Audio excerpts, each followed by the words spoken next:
apa sih yang membuat para CEO atau para direktur bisa merencanakan pajaknya dengan baik dan juga benar sesuai dengan aturan undang-undang adalah ketiga hal ini.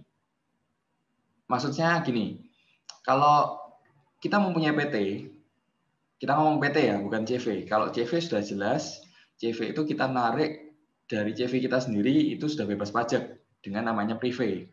Tapi kalau kita mempunyai PT, nah kita akan merencanakan pajak kita nih, bukan merencanakan pajak yang secara ilegal, tetapi secara legal, gitu ya.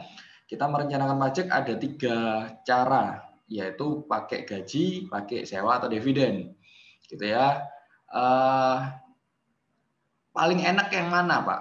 Nah, ini pertanyaan apa sih namanya? Pertanyaan banyak sekali CEO atau banyak sekali direktur, banyak sekali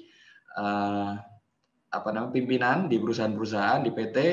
Enak mana sih Pak? Gaji, sewa, sama dividen, gitu ya. Oke, kita bahas satu-satu. Yang pertama namanya gaji. Gaji itu kena pajaknya adalah 5, 15, 25, 30%. Jadi sampai 500 juta setahun itu kena pajaknya sudah 30% katakanlah gitu ya.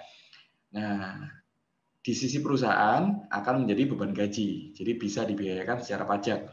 Tapi di sisi kita, di sisi direkturnya itu kenanya sampai 30%. Oke.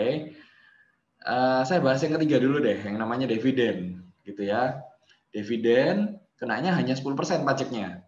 Tetapi dividen itu tidak bisa menjadi biaya bagi perusahaan kita. Oke, saya ulangi, kalau misalnya dividen itu kenanya adalah pajaknya 10%, tetapi dividen itu tidak bisa menjadi biaya bagi perusahaan kita. Sebenarnya yang paling enak adalah sewa.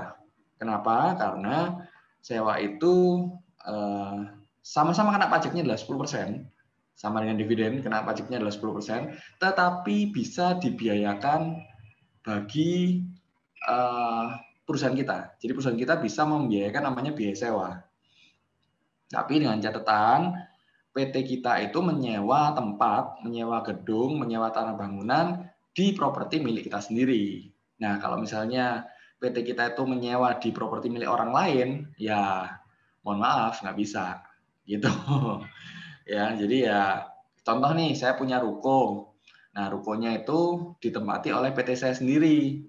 Ya udah, gajinya nggak usah gede-gede amat. Masukin aja di sewa. Jadi nanti PT-nya itu bayar sewa kepada saya gitu. Daripada saya ngambil gaji terlalu gede kan nggak efisien secara pajak. Cukup mahal kan, 5, 15, 25, 30. Nah, kalau sewa hanya 10% flat. Berapapun nilai sewanya kenanya hanya 10%. Itu. Oke. Tips yang ketiga,